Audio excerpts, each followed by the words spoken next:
Welcome to Daily Wisdom, Walking the Path with the Buddha, a podcast shared by David Roylance. This podcast is dedicated to guiding you to completely eliminate the discontent mind and the suffering it causes by attaining enlightenment. Learn and practice the teachings of Gotama Buddha that will guide you to fully attain a peaceful, calm, serene, and content mind with joy. To support this podcast, visit patreon.com/support Buddha or visit buddhadailywisdom.com, where you will discover a full range of courses, retreats, and online learning resources to assist you on the path to enlightenment. Now, here's our teacher to share more.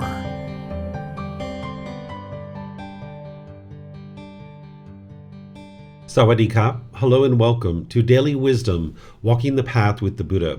Today is our Pali Canon and English study group, and we're studying Volume 6, which is titled The Natural Law of Kamma. We're going to be studying chapters 21 through 30 today, and the way that we do this program is I invite students in Zoom to be able to volunteer to read a chapter from our book. Then I'll share some teachings on that. Then I'll open up to any and all questions that you guys have related to that particular chapter. If you'd like to volunteer to read in Zoom, all you need to do is electronically raise your hand, and then I'll be able to call on you, and you're welcome to read by just unmuting your microphone. If anybody would like to ask questions, whether you're in Facebook, YouTube, or Zoom, all you need to do is put that into the comment section, and I'll be able to see that. Or in Zoom, you can electronically raise your hand and ask any and all questions that you like. So is there anyone who would like to read this first chapter, 21? Okay, it looks like Pat's volunteering. Go ahead, sir. All that occurs without a cause or condition. Then, monks, I approach those ascetics and Brahmins who hold such a doctrine in view as this. Whatever this person experiences, whether pleasure, pain, or neither pain nor pleasure, all that occurs without a cause or condition. And I said to them, is it true that you, the venerable ones, hold such a doctrine in view? When I ask them this, they affirm it. Then I say to them, in such a case, it is without a cause or condition that you might destroy life, take what is not given, indulge in sexual activity, speak falsehood, produce argumentative speech, speak harshly, indulge in idle chatter, that you might be full of longing, have a mind of ill will, and hold a wrong view. Those who fall back on absence of cause and condition as the essential truth have no interest to do what should be done and to avoid doing what should not done, nor do they make an effort in this respect.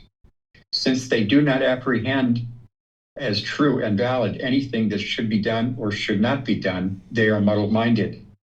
They do not guard the mind, and even the personal designation, ascetic, could not be legitimately applied to them. Okay. Thank you. Thank you, sir. So this chapter is essentially talking about how the Buddha was around people who had the thought that what they experience in terms of discontentedness, these pleasant feelings, painful feelings, and neither painful nor pleasant, that there is no cause and condition that creates those, that they basically are happening randomly. And the Buddha said, okay, well, if that's what you guys think, is it such a case that there's no cause and condition that leads to any of these things, like destroying life, taking what is not given, indulging in sexual activity, speaking falsehood, producing argumentative speech, speaking harshly, indulging in idle chatter? These are all decisions that people are making to choose to do that. There is a cause and condition behind all of those things. It's craving, desire, attachment that leads to the production of those particular conducts, whether it's killing or stealing or sexual activity or lying or being argumentative, harsh, or indulging in idle chatter. There's craving, desire, attachment that's at the root of that. And that's also the same thing that's at the root of these conditioned feelings of pleasure, pain, and neither pain nor pleasure. And then he says, okay, is it also because there's no cause and condition that's leading to the longing, which is the craving, desire, attachment, that leads to the ill will, which is the anger, hatred, ill will, all those lesser versions like frustration, agitation, annoyance? and having wrong view, which would be the ignorance or the unknowing of true reality. And of course, there's a cause and condition there. Those are the causes and conditions that are producing all this unwise decision making that leads to unwholesome karma. So if there was somebody who didn't understand the cause and effect relationship that exists because of the natural law of karma, then what the Buddha is saying is that this person isn't even really on the path to enlightenment, that they don't have an interest to do what should be done or to avoid doing what should not be done. And they don't make an effort in this respect. They're not applying their effort and energy towards improving their decision making because they don't realize that what they're experiencing is a result of their decisions, because they don't think there's any cause and condition that's part of it. And then he eventually says that because of this, these individuals are muddle-minded. What he's saying is that they lack concentration. Because when your mind has the pollutions of craving, anger, and ignorance, then the mind's going to be muddled. It's not going to be focused and concentrated, having clarity and deep memory. And then he says that these individuals don't guard themselves. This is the mindfulness that you use to guard the mind. That if you're using that mindfulness or awareness of mind, you can guard the mind so that when you see discontentedness arising, you can cut it off and let it go, allowing the mind to be transformed to the point where you're no longer experiencing any discontent feelings. And he says because of this, the personal designation aesthetic could not be legitimately applied to them. If you are an ascetic, that means you're somebody who's given up worldly life in this pursuit of getting to enlightenment. You don't have to do that in order to get to enlightenment. You can live a household life, but if you are an ascetic, that means you're on the path to enlightenment and making your way towards enlightenment. And he's saying, since these people don't even understand that there is a cause and condition, they don't even understand that there is a natural law of karma, then you can't even say that they're actually even on the path to enlightenment at that point. So let me know what questions you guys have here in this particular chapter. This is chapter 21 of volume 6. You can put that into Facebook, YouTube, or Zoom, or you can raise your hand in Zoom and ask any questions that you like. All right, I'm not seeing any questions anywhere. So let's go to the next one. There's someone who would like to volunteer to read this one. Okay, Yihang, go ahead, ma'am. Thank you, Teacher David. First kind of doctrine, that there is no Kamma. Monks, a hair blanket is declared to be the worst kind of woven garment. A hair blanket is cold in cold weather, hot in hot weather, ugly, foul-smelling, and uncomfortable. So too, the doctrine of Makkhali is cleared the worst among the doctrines of the various ascetics.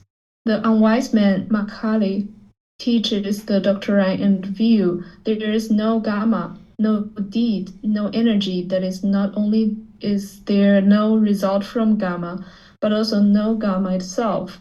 All these are null.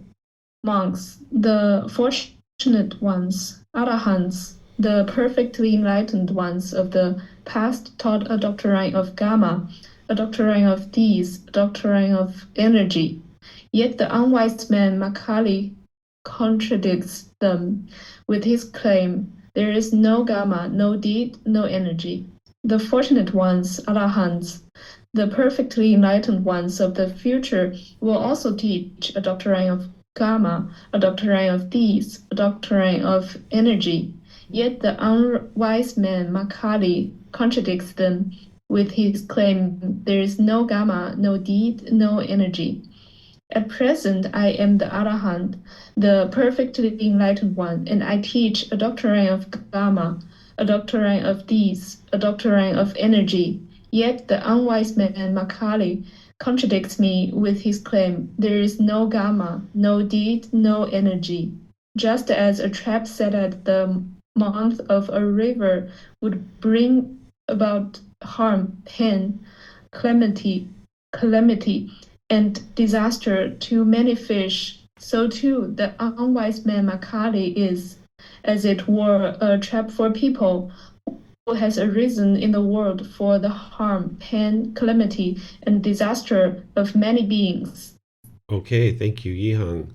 So here the Buddha is talking about the worst collection of teachings that there could be would be a collection of teachings that doesn't teach the natural law of Kamma, because this is going to cause significant harm. Because if somebody was learning a collection of teachings and they didn't realize that it was their own decisions that are leading to any particular result, how would they ever improve the condition of their mind or their life? And he's referring to this gentleman here who wasn't teaching that and saying that this is unwise that he's teaching that. But then he goes into detail about the future Buddhas, the past Buddhas, and then him himself, that all of them taught this natural law of Kamma, or they will teach this natural law of Kamma.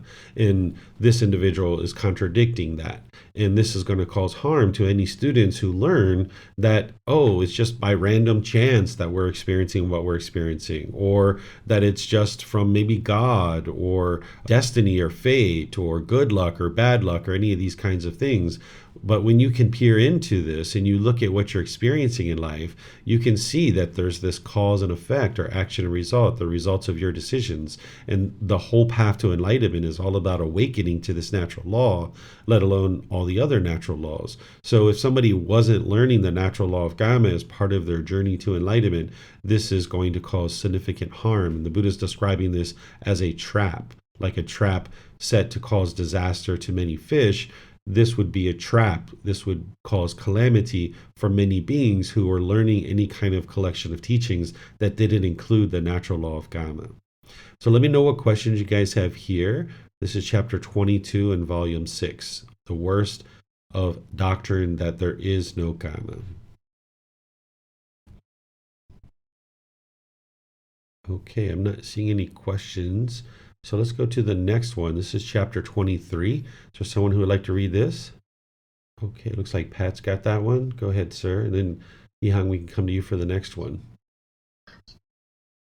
Result of Kamma is threefold.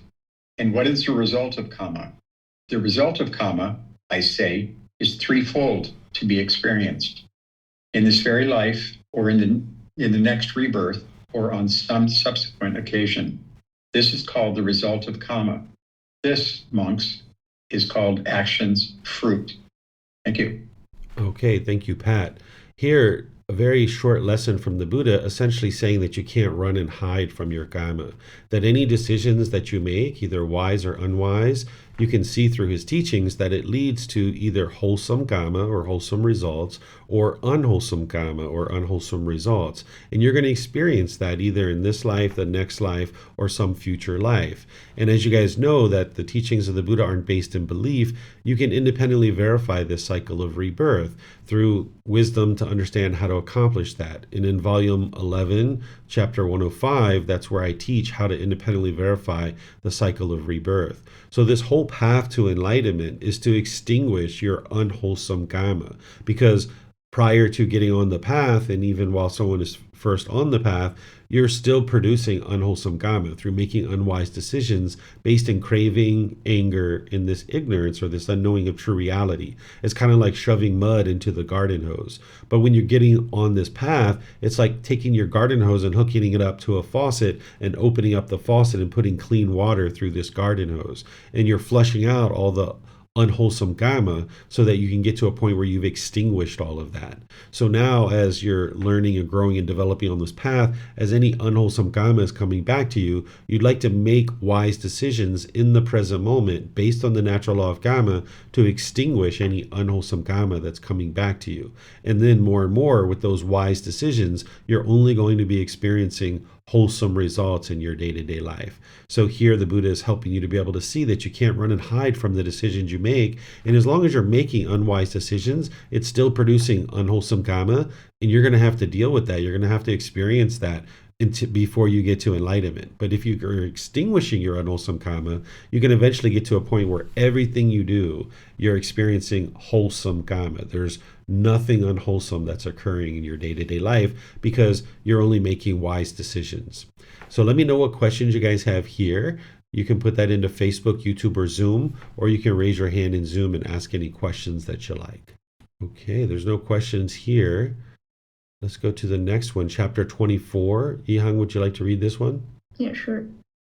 Being spawned by action, one is not a Brahmin by birth, nor by birth a non-Brahmin. By action is one a Brahmin. by action is one a non-Brahmin. For men are farmers by their acts, and by their acts are craftsmen too. And men are merchants by their acts, and by their acts are servants too. And men are robbers by their acts, and by their acts are soldiers too. And men are chaplains by their acts, and by their acts are rulers too. So that is how the truly wise see action as it really is, see dependent origination, skilled in action and its results.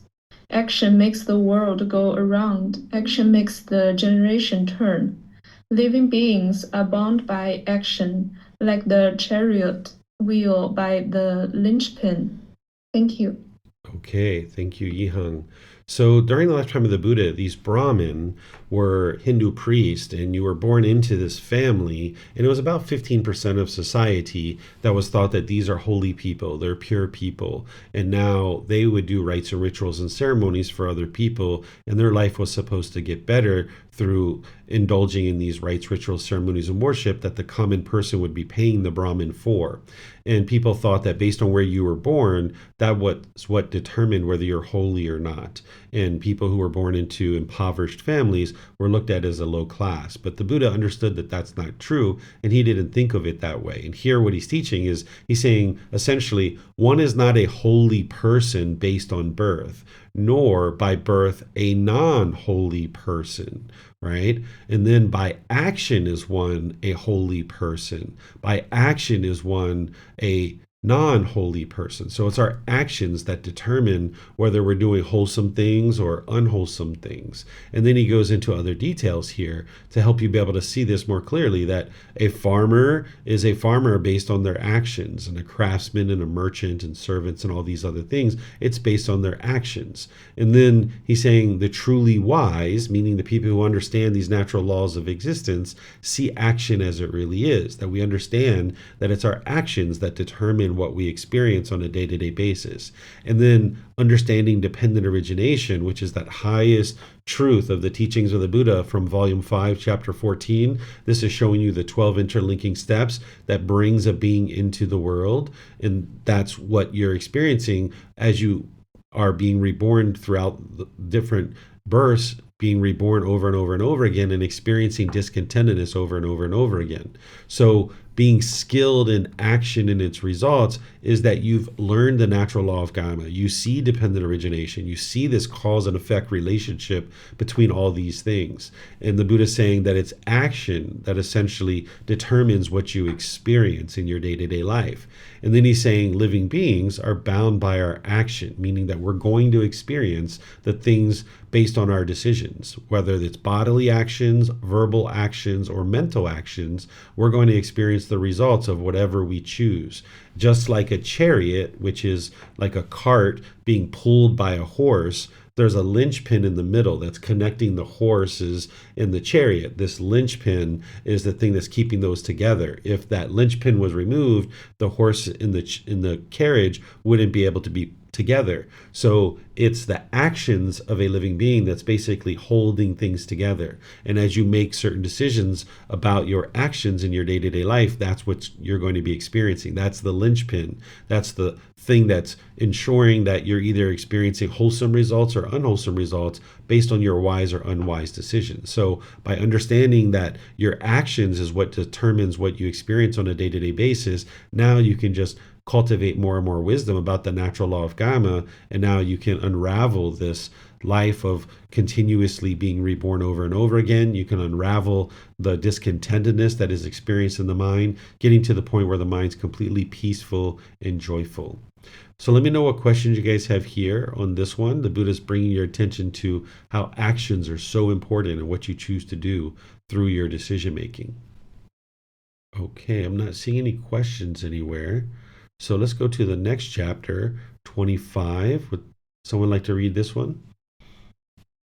Okay, go ahead, Pat. To be reborn, graceful, rich, and influential. Malika, some women are not prone to anger or often intensely frustrated. Even if she is criticized a lot, she does not lose her temper and become irritated hostile, and stubborn.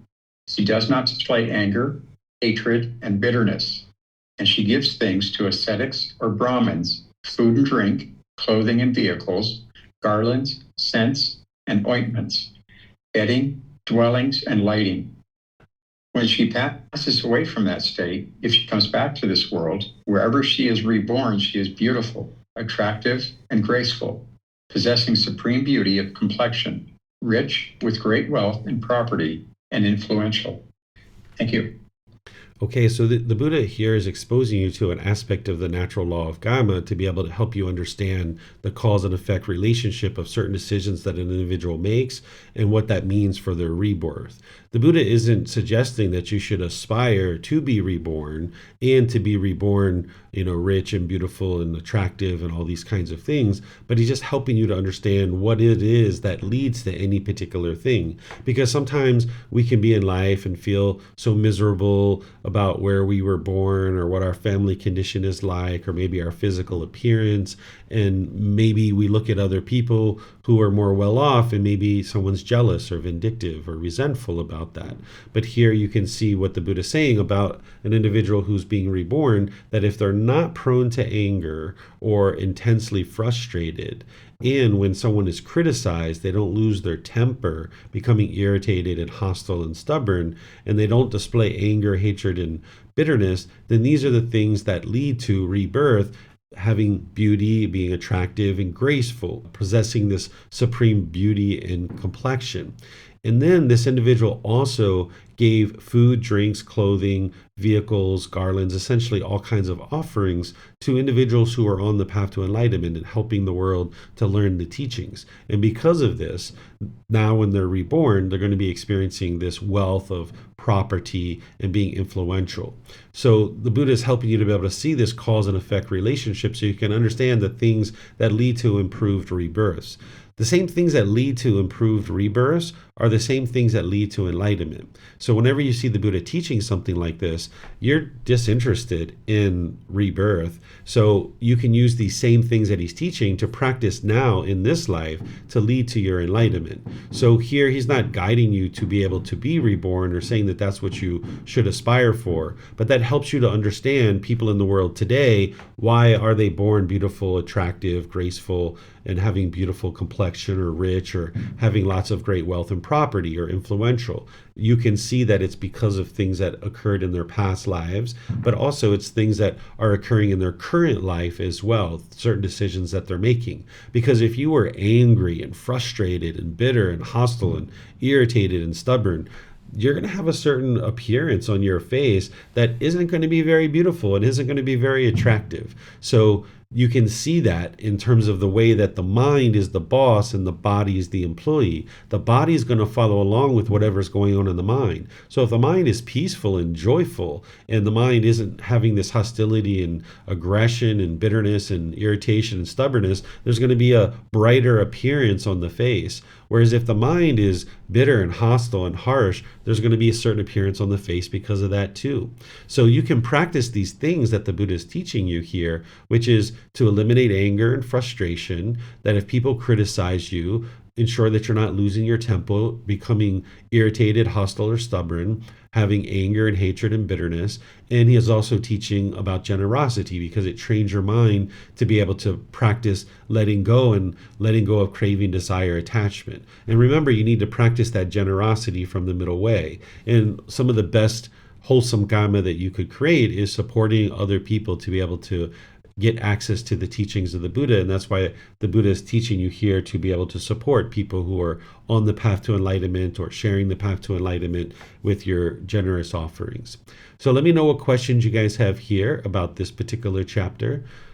You can put it into Facebook, YouTube, or Zoom. Okay, I'm not seeing any questions anywhere. So now let's go to the next chapter. This is chapter 26. Is there someone who would like to read this? Okay, Yihan, go ahead, ma'am.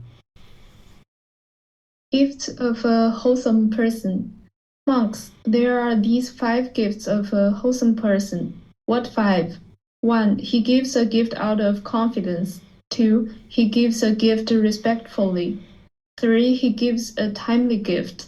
4. He gives a gift unreservedly. 5. He gives a gift without injuring himself or others. 1. Because he has given a gift out of confidence. Wherever the result of that gift is produced, he becomes rich with great wealth and property, and he is handsome, attractive, graceful, possessing supreme beauty of complexion. 2. Because he has given a gift respectfully. Wherever the result of that gift is produced, he becomes rich with great wealth and property, and his sons and wives, slaves, servants, and workers are obedient. Lend an ear and apply their minds to understand. 3. Because he has given a timely gift, wherever the result of that gift is produced, he becomes rich with great wealth and property, and timely benefits come to him in abundance. 4. Because he has given a gift unreservedly, wherever the result of that gift is produced, he becomes rich with great wealth and property, and his mind inclines to the enjoyment of the 5 kinds of 5 sensual pleasures. 5. Because he has given a gift without injuring himself or others, wherever the result of that gift is produced, he becomes rich with great wealth and property, and no damage comes to his property from any source, whether from fire, floods, kings, thieves, or displeasing hears. These are the 5 gifts of a wholesome person. Thank you. Okay, thank you, Yihang. So here, the Buddha is providing 5 criteria that would be wise for you to practice as you're practicing giving gifts. One is this confidence, giving respectfully, giving a timely gift, unreservedly, and without injuring yourself or others.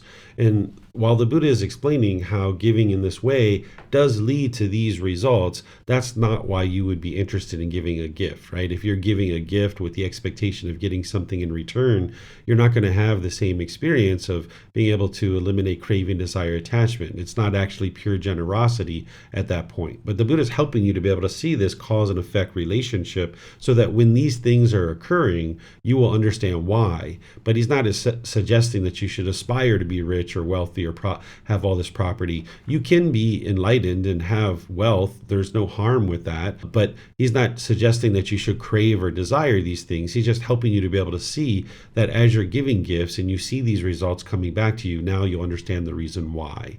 And these are 5 things that he talks about that are leading to these particular results. So giving this gift out of confidence means you're confident in the gift that you're giving, that you don't feel like you've given too little or you've given too much, but you have this confidence, and you have confidence in the person that you're giving the gift to.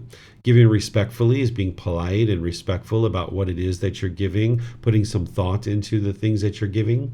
Giving a timely gift is like giving a gift that is going to be usable and helpful to that particular person. Like say you have a friend or family member that's going on a camping trip, and maybe you give them a gift of a flashlight because you know in the next 3 days they're going on this trip, right? Or something like this. So giving a timely gift is something that somebody can use in a timely manner, and it's immediately available to them to be able to use in any particular situation.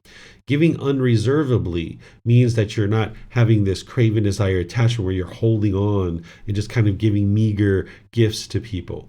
Giving a gift without injuring yourself or others is ensuring you're not doing things like stealing from other people and then giving a gift away, or that you're depleting your own resources to the point where you don't have the basic necessities that you need. So when you're giving gifts, you need to be sure you're not injuring yourself, meaning that you're still whole and that you have the things that you need to be able to take care of yourself, and that you're not causing harm to others by stealing from people. Or maybe if you were in a life partnership, maybe if you're giving up so much of your offerings and your wealth, maybe your life partner isn't able to get the things that they need in order to sustain their life. So you're not interested in causing harm to yourself or others through practice of generosity. You'd like to put some thought into any kind of gifts that you're giving to anyone.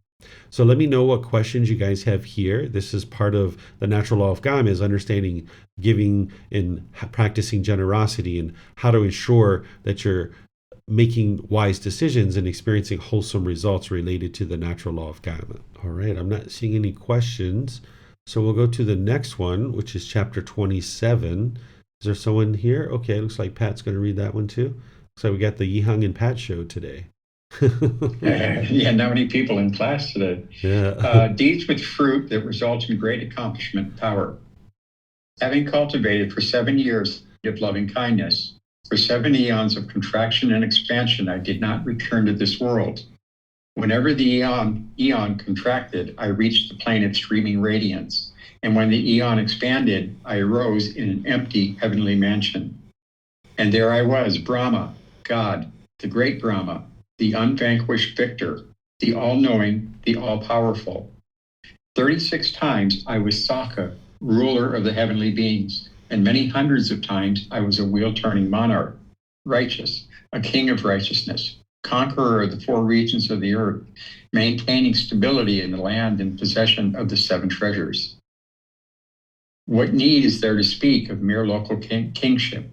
It occurred to me, monks, to wonder of what kind of deed of mine is this the fruit? Of what deeds ripening am I now of such great accomplishment and power? And then it occurred to me, it is the fruit of 3 kinds of deeds of mine, the ripening of 3 kinds of deeds that I am now of such great accomplishment and power, deeds of giving, of mastery of the mind, and of refraining. Thank you. Okay, thank you, Pat. So here the Buddha is talking about the natural law of Kamma, of what it was that led to him being able to get to enlightenment by himself as an actual Buddha in this last life. Because he's talking about these previous lives that he lived and what he experienced. Because ultimately he gave up being the king in that particular life because he was the prince destined to become a king, that he stepped down and away from that to go on this journey to get to enlightenment. So because he had experienced all these different rebirths that he's talking about here, he's saying, what is the real need to even think about being a king in this life, a local king, when I've already done all these other things in previous lives and I experienced these things that were even much better than that? And then ultimately he gets to the point where he says, well, what is it that led to me being able to become a Buddha in this life? And he gives these 3 things. And of course, there's more that he needed to learn and grow and develop in order to be able to get to enlightenment. But these are the 3 top things that he says help to lead to him getting to enlightenment. And these are the 3 things that are going to lead to your enlightenment as well, not just for him, because his mind works in the same way as yours.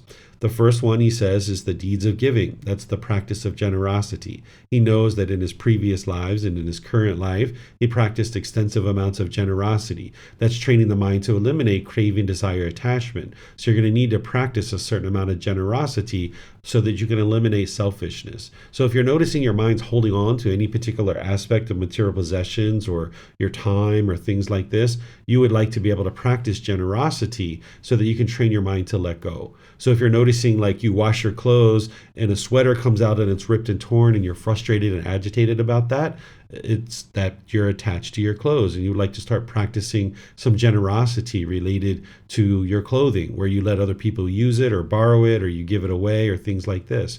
Or if you notice you're attached to your jewelry or your money or your house or something like this, you can start sharing these things, where you either share it or give it away or let people come stay in your home and things like this. And this is going to train your mind to not hold on to these things so tightly, that you can train your mind to let go, so that then you don't have discontentedness related to these things.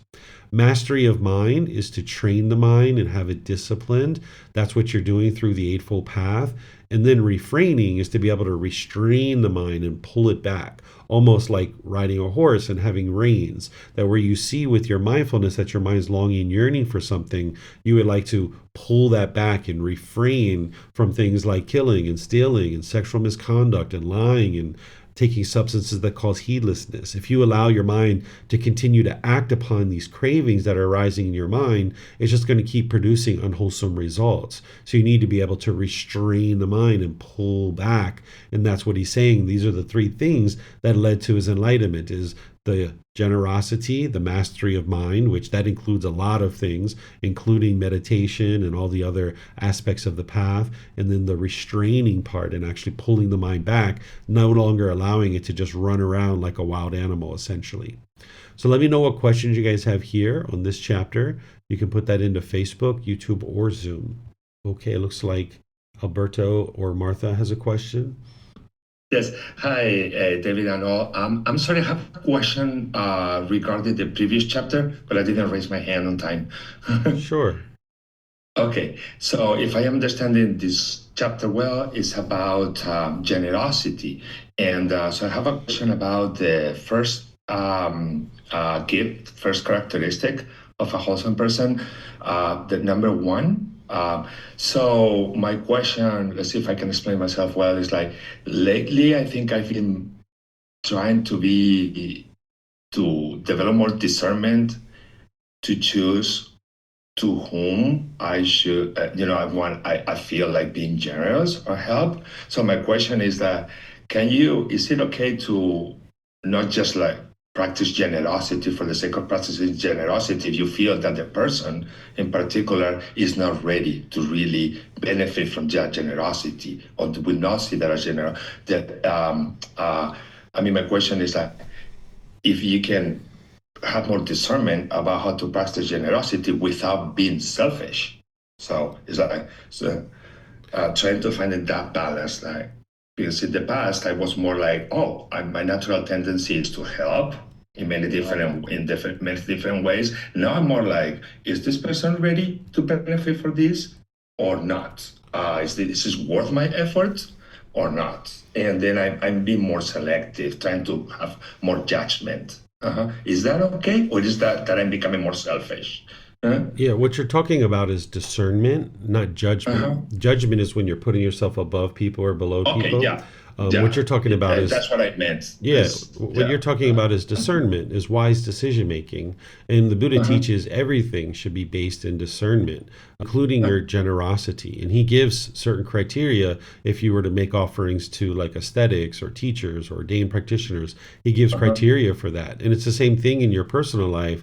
If you're practicing generosity with the people around you, you would like to use discernment, because whatever gifts you give, whatever generosity, whether it's your time, your effort, your energy, your resources, you would like to make sure it's beneficial. And the only way you can do that is through discernment. Okay, thank you. Yeah, and I was using the word judgment like we use it in Spanish, which is juicio, and this is how we translate discernment. I need to remember that when I speak in English. Yeah, because the word discernment in Spanish is juicio, that resembles judgment. Okay. I see. So I need to keep that in mind. Yeah. People get confused about that in English too. They think that just making a decision across the street is a judgment, but that's not judgment. That's a wise decision to look both ways and then choose to walk across the street. When you're judging someone, you're trying to determine what is wholesome or unwholesome for other people, putting yourself above or below them, measuring and comparing yourself to other people. I have a question also. Many times I see people begging on the stop signs, on the traffic lights, and I wondered, this person is here because he made really bad decisions in life, but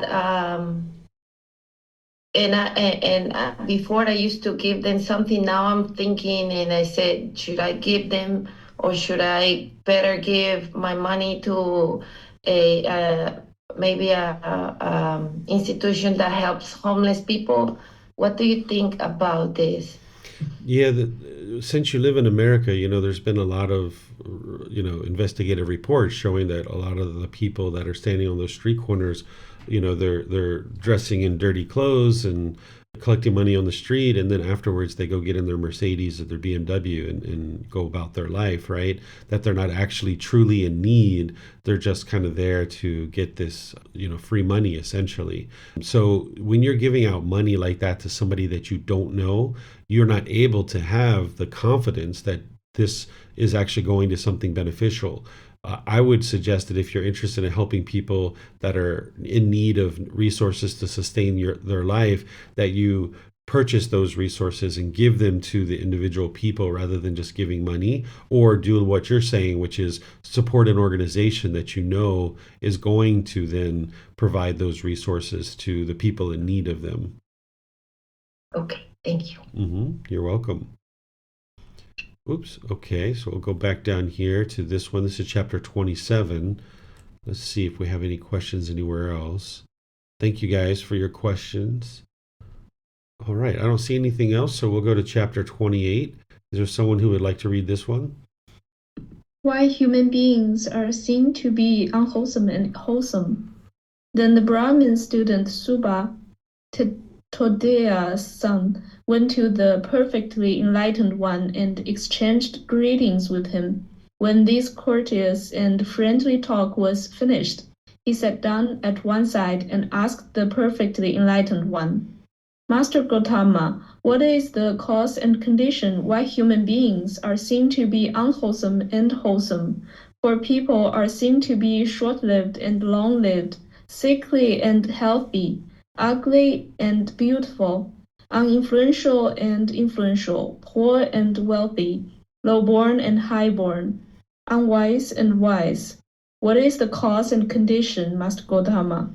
Why human beings are seen to be unwholesome and wholesome?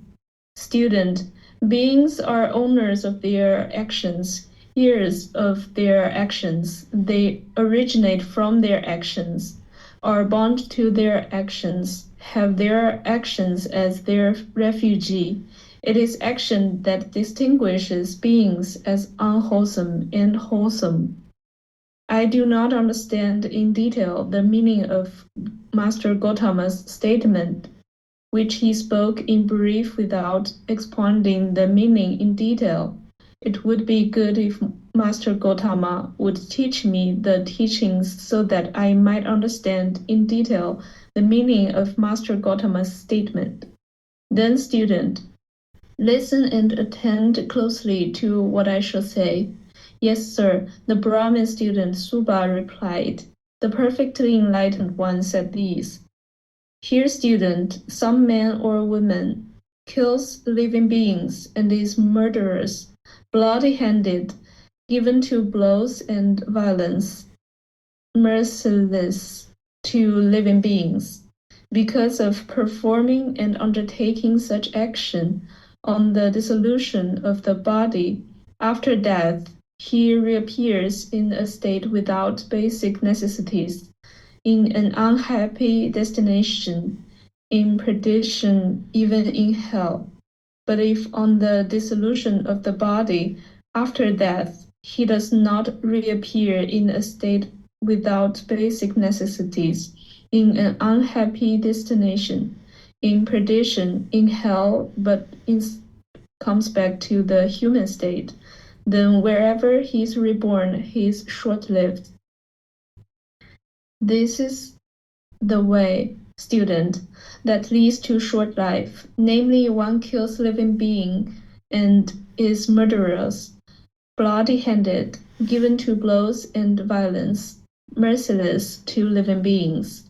But here, student, some man or woman, abandoning the killing of living beings, abstains from killing living beings, with rod and weapon laid aside, gentle and kindly, he resides compassionate to all living beings.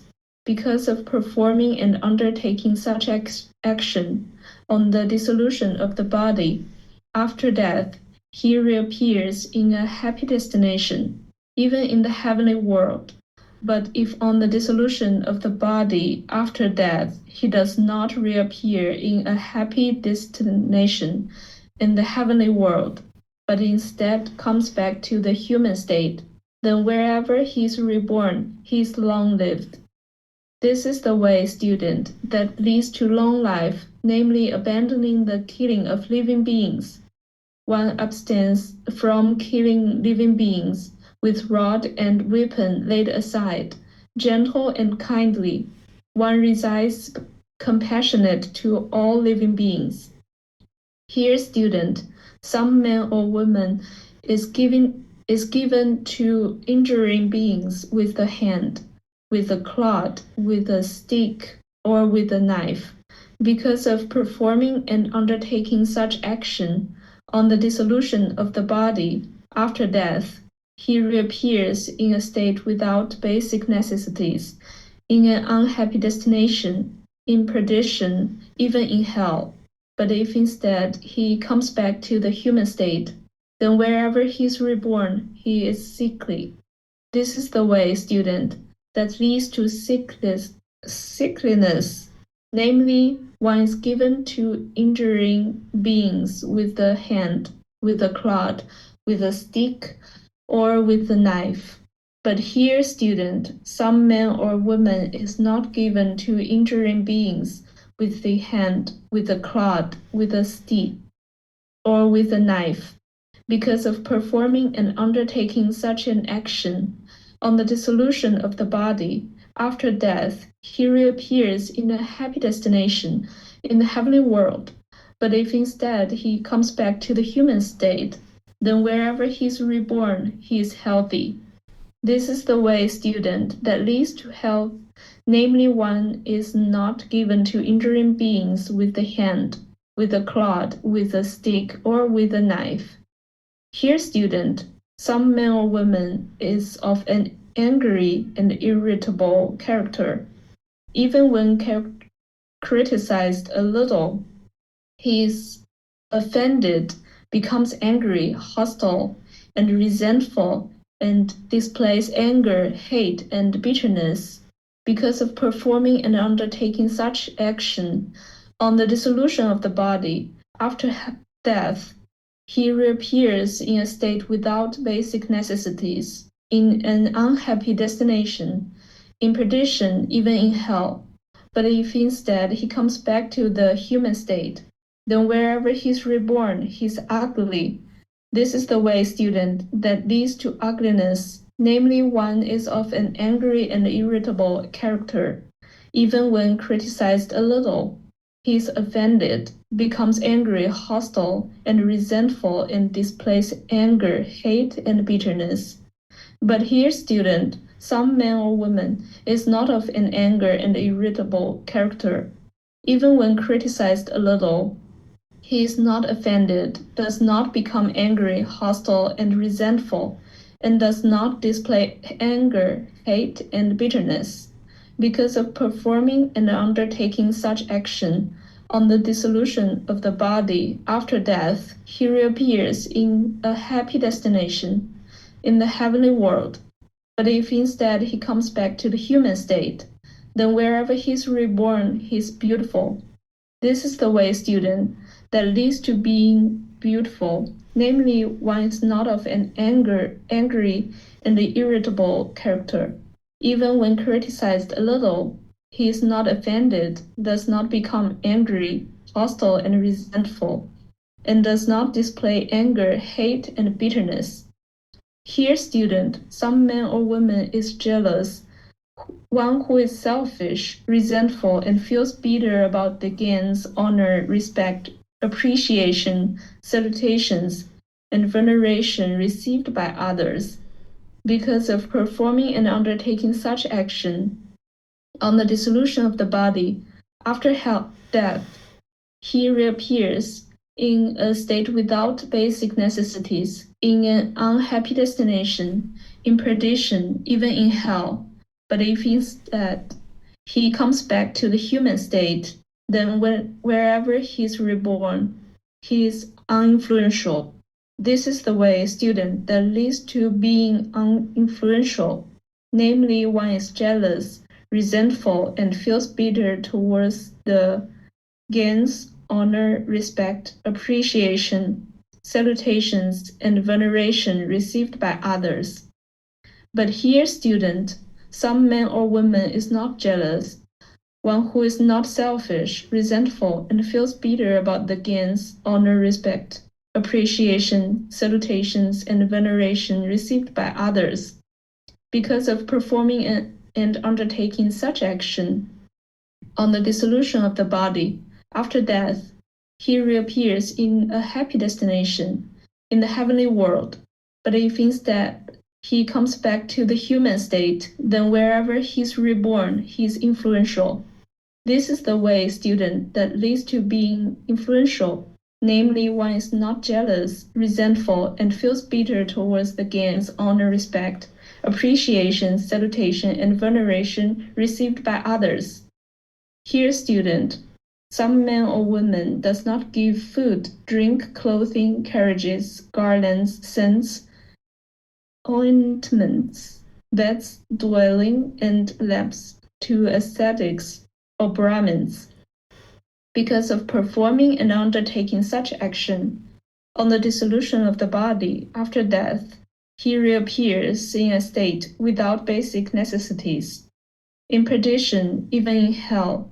But if instead he comes back to the human state, then wherever he's reborn, he's poor.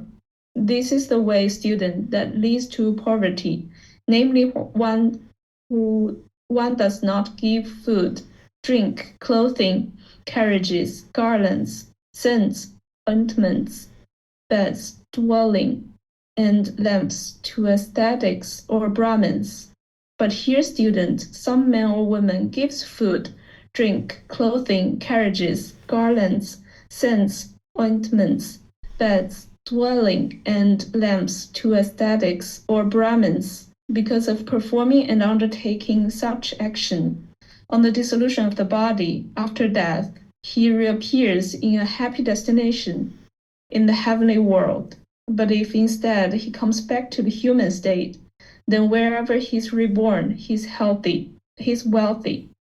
This is the way, student, that leads to wealth, namely one gives food, drinks, clothing, carriages, garlands, scents, ointments, beds, dwelling, and lamps to ascetics or Brahmins. Here, student, some man or woman is stubborn and arrogant. He does not pay homage, respect to one who should receive homage, respect, does not rise up for one in whose presence he should rise up, does not offer a seat to one who deserves a seat, does not make way for one for whom he should make way, and does not honor, respect, appreciate, and venerate one who should be honored, respected, appreciated, and venerated. Because of performing and undertaking such action on the dissolution of the body, after death, he reappears in a state without basic necessities, in perdition, even in hell. But if instead he comes back to the human state, then wherever he is reborn, he is low-born. This is the way, student, that leads to low birth, namely one is stubborn and arrogant. He does not pay homage, respect to one who should receive homage, respect, does not rise up for one in whose presence he should rise up, does not offer a seat to one who deserves a seat, does not make way for one for whom he should make way, and does not honor, respect, appreciate, and venerate one who should be honored, respected, appreciated, and venerated. But here, student, some man or woman is not stubborn and arrogant. He pays homage, respect to one who should receive homage, respect, raises up for one in whose presence he should rise up, offers a seat to one who deserves a seat, makes way for one for whom he should make way, and honors, respects, appreciates, and venerates one who should be honored, respected, appreciated, and venerated. Because of performing and undertaking such action on the dissolution of the body after death, he reappears in a happy destination, in the heavenly world. But if instead he comes back to the human state, then wherever he is reborn, he is highborn. This is the way, student, that leads to a high birth, namely one is not stubborn and arrogant. He pays homage, respect to one who should receive homage, respect, rises up for one in whose presence he should rise up, offers a seat to one who deserves a seat, makes way for one for whom he should make way, and honors, respects, and appreciates and venerates one who should be honored, respected, appreciated, and venerated. Here, student, some man or woman does not visit an ascetic or Brahmin and ask, Venerable Sir, what is wholesome? What is unwholesome? What is blamable? What is blameless? What should be cultivated? What should not be cultivated? What kind of action will lead to my harm and discontentedness for a long time? What kind of action will lead to my welfare and peacefulness for a long time? Because of performing and undertaking such action on the dissolution of the body after death, he reappears in a state without basic necessities, in perdition, even in hell. But if instead he comes back to the human state, then wherever he is reborn, he is unwise. This is the way, student, that leads to being unwise. Namely, one does not visit an ascetic or Brahmin and ask such questions. But here, student, some man or woman visits an ascetic or a Brahmin and asks, Venerable Sir, what is wholesome? What is unwholesome? What is blamable? What is blameless? What should be cultivated? What should not be cultivated? What kind of action will lead to my harm and discontentedness for a long time? What kind of action will lead to my welfare and peacefulness for a long time? Because of performing and undertaking such action on the dissolution of the body after death, he reappears in a happy destination, in the heavenly world. But if instead he comes back to the human state, then wherever he is reborn, he is wise. This is the way, student, that leads to wisdom, namely, one visits an ascetic or Brahmin and asks such questions. Thus, student, the way that leads to short life makes people short-lived. The way that leads to long life makes people long-lived. The way that leads to sickliness makes people sickly. The way that leads to health makes people healthy. The way that leads to ugliness makes people ugly. The way that leads to being beautiful makes people beautiful. The way that leads to being uninfluential makes people uninfluential. The way that leads to being influential makes people influential. The way that leads to poverty makes people poor. The way that leads to wealth makes people wealthy. The way that leads to low birth makes people low-born. The way that leads to high birth makes people high-born. The way that leads to unwise makes people unwise. The way that leads to wisdom makes people wise.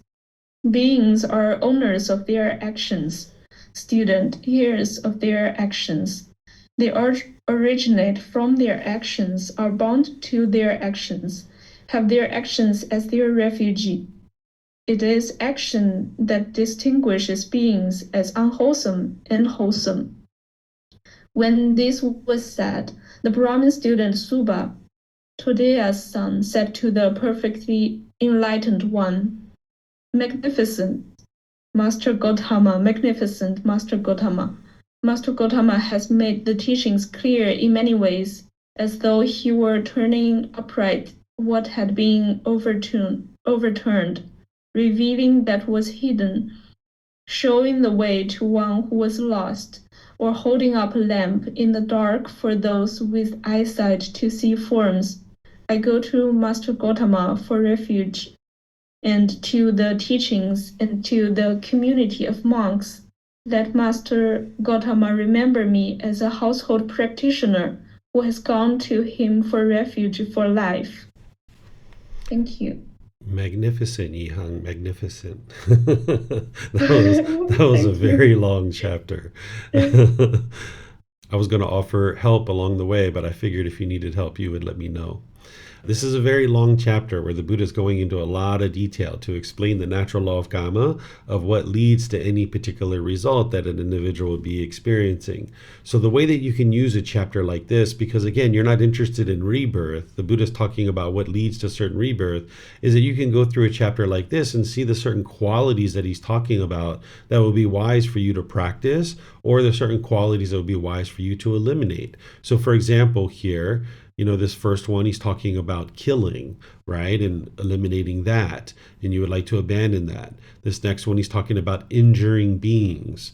This next one, he's talking about an individual with an angry or irritable character, right? You would like to eliminate that. Here, what is he talking about? Jealousy and selfishness, being resentful. You can eliminate those kinds of things. So you can go all the way through this particular chapter and you can see the things that would be wise to eliminate and the things to cultivate. And that's what's going to lead to your enlightenment, being able to do that. Because the same things that lead to rebirth and an improved destination is going to lead to your enlightenment as well.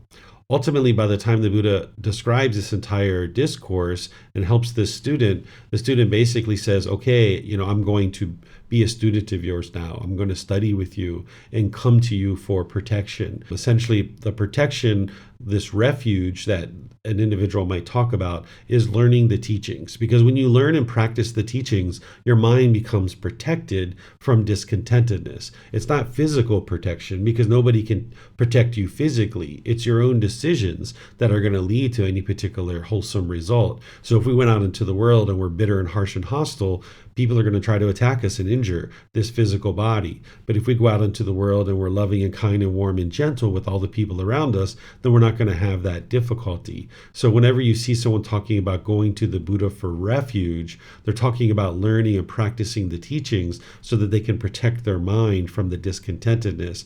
And then by making wise decisions, it will then provide this protection that they're not experiencing unwholesome results in their day-to-day life. So let me know what questions you guys have on this rather than go through each individual part. I think it's very clear. Yihang did a great job of reading it very clearly. You can use this chapter to go through and look at the qualities to cultivate and the qualities to eliminate. And that's what's going to lead to improved condition of your mind in your life. Okay, I don't see any questions anywhere. So let's go to the next chapter. This next chapter is chapter 29.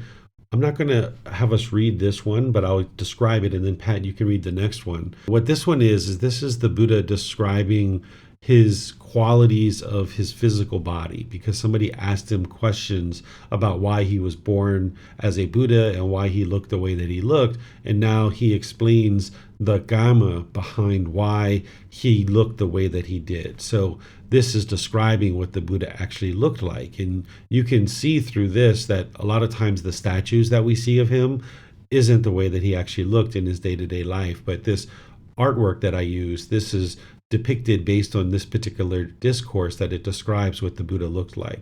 So if you were interested in reading this chapter, you could. And once again, the way that you read a chapter like this is, yes, the Buddha is describing certain qualities that he cultivated in his previous lives that led to him looking like this in his last life. But what you would like to do is look at those qualities and then cultivate those qualities. So here, he's talking about how he was practicing generosity and self-discipline and things like that, how he conducted himself in wholesome body, speech, and mind. So you can go through this discourse and you can see the things that he's talking about and how you would like to cultivate those same things, how he's eliminated craving, anger, and ignorance, and so forth and so on. This is essentially just talking about all the different qualities that led to him looking a certain way. And that's not what's going to lead to your enlightenment, knowing why the Buddha looked a certain way, but the qualities that he practiced, that's what it is that you would like to be able to learn. So here he's talking about agitation and aggressiveness and things like that, eliminating resentment. That's how you can glean benefit out of a chapter like this. So you can read this and then you can gain that insight. So I'm going to go on to the last chapter for today, which is chapter 30. So Pat, if you would like to read this one, you're more than welcome to. The simile of a lump of salt. Monks, if one were to say thus, a person experiences Kamma in precisely the same way that he created it. In such a case, there could be no living of the spiritual life, and no opportunity would be seen for completely making an end of discontentedness. But if one were to say thus, when a person creates Kamma that is to be experienced in a particular way, he experiences its result precisely in that way. In such a case, the living of the spiritual life is possible, and an opportunity is seen for completely making an end to discontentedness. Here, monks, Some person has created a small amount of unwholesome karma, yet it leads him to hell, while some other person here has created exactly the same small amount of karma, yet it is to be experienced in this very life without even a slight residue being seen, much less plentiful residue. What kind of person creates a small amount of unwholesome karma that leads him to hell? Here, some person is undeveloped in body, virtuous behavior, mind, and wisdom. He is limited and has a mean character, and he dwells in discontentedness. When such a person creates a small amount of unwholesome karma, it leads him to hell. What kind of person creates exactly the same small amount of unwholesome karma, and yet it is to be experienced in this very life, without even a slight residue being seen, much less plentiful residue? Here, some person is developed in body, virtuous behavior, mind, and wisdom. He is unlimited and has a lofty character, and he resides without measure. When such a person creates exactly the same small amount of unwholesome karma, he is to be experienced in this very life, without even a slight residue being seen, much less plentiful residue. Suppose a man would drop a lump of salt into a small bowl of water. What do you think, monks? Would that lump of salt make the small quantity of water in the bowl salty and undrinkable? Yes, venerable sir. For what reason? Because the water in the bowl is limited. Thus, that lump of salt would make it salty and undrinkable. But suppose a man would drop a lump of salt into the river Ganges. What do you think, monks? Would that lump of salt make the river Ganges become salty and undrinkable? No, venerable sir. For what reason? Because the river Ganges contains a large volume of water. Thus, that lump of salt would not make it salty and undrinkable. So too, monks, some person here has created a small amount of unwholesome karma, yet it leads him to hell, while some other person here has created exactly the same small amount of karma, yet it is to be experienced in this very life, without even a slight residue being seen, much less abundant residue. Here, monks, someone is in prison for stealing half a kahapana coin currency, a kahapana or 100 kahapanas, while someone else is not in prison for stealing the same amount of money. What kind of person in prison for stealing half a kahapana, or 100 kahapanas? Here, someone is poor with little property and wealth. Such a person is in prison for stealing half a kahapana, or 100 kahapanas. What kind of person is not in prison for stealing half a kahapana, or 100 kahapanas? Here, someone is rich, without much money and wealth. Such a person is not in prison for stealing half a kahapana, or 100 kahapanas. So too, monks, some person has created a small amount of unwholesome karma, yet it leads him to hell, while some other person here has created exactly the same small amount of karma, yet it is to be experienced in this very life without even a slight residue being seen, much less abundant residue. Monks, take the case of a sheep merchant or a butcher who can execute, imprison, fine, or otherwise penalize someone who has stolen one of his sheep but can't do so to someone else who has stolen his sheep. What kind of person can the sheep merchant or butcher execute, imprison, fine, or otherwise penalize for stealing a sheep? One who is poor, with little property and wealth. The sheep merchant or butcher can execute, imprison, fine, or otherwise penalize such a person for stealing a sheep. What kind of person can't a sheep merchant or butcher execute, imprison, fine, or otherwise penalize for stealing a sheep? One who is rich, with a lot of money and wealth, a king or royal minister. The sheep merchant or butcher can't execute, imprison, fine, or otherwise penalize such a person for stealing a sheep. He can only plead with him, "Sir, return my sheep or pay me for it." So too, monks, some person has created a small amount of unwholesome karma, yet it leads him to hell, while some other person here has created exactly the same small amount of karma, yet it is to be experienced in this very life, without even a slight residue being seen, much less abundant residue. If, monks, one were to say thus, a person experiences Kamma in precisely the same way that he created it, in such a case, there would be no living of the spiritual life and no opportunity would be seen for completely making an end of discontentedness. But if one were to say thus, when a person creates Kamma that is to be experienced in a particular way, he experiences its result in that way. In such a case, the living of the spiritual life is possible and an opportunity is seen for completely making an end of discontentedness. Thank you. Okay, thank you, Pat. So this story or simile on the lump of salt is a great one to understand because you see different people in the world experiencing different things, and maybe they've actually done exactly the same thing, but they're experiencing it in different ways. That's what the Buddha is describing here, that the bowl of water represents very few wholesome things that an individual has done versus the river of all that water represents a significant amount of wholesome things that someone has done. And when you have that lump of salt going into the small bowl of water, it's undrinkable. But yet that same exact size of lump of salt going into the river, the water is still drinkable. So it's the same thing that depending on how much wholesome Kamma you've generated in your life, you're going to experience the same thing differently. Whereas if somebody steals a particular thing, if they've done extensive amount of wholesome Kamma and they've produced this extensive amount of wholesome Kamma, they're not going to experience that in the same way as somebody who's been doing all kinds of unwholesome things. And this helps you to be able to see that the exact result of Kamma is not possible to discern, that as the Buddha shares, it would lead to madness or frustration if you tried to do that. But instead, if you can see that there's a uniqueness to what someone experiences when they make a certain decision, and it's based on the decisions that we've made in terms of how much wholesome Kamma we have or how little wholesome Kamma that we have. This is the results of our decisions, that it's not going to be the same for everybody. So it's not like, if I do this, then I will experience this. That's not possible. That there's so many variables involved, you can't give a one for one like that. The Buddha can teach certain things like these are the general things that lead to these kinds of things, but you can't say exactly with precision. And that's what the Buddha is helping you to be able to see here, because you might be curious of why you experience something in one way versus somebody else experiences it in another way.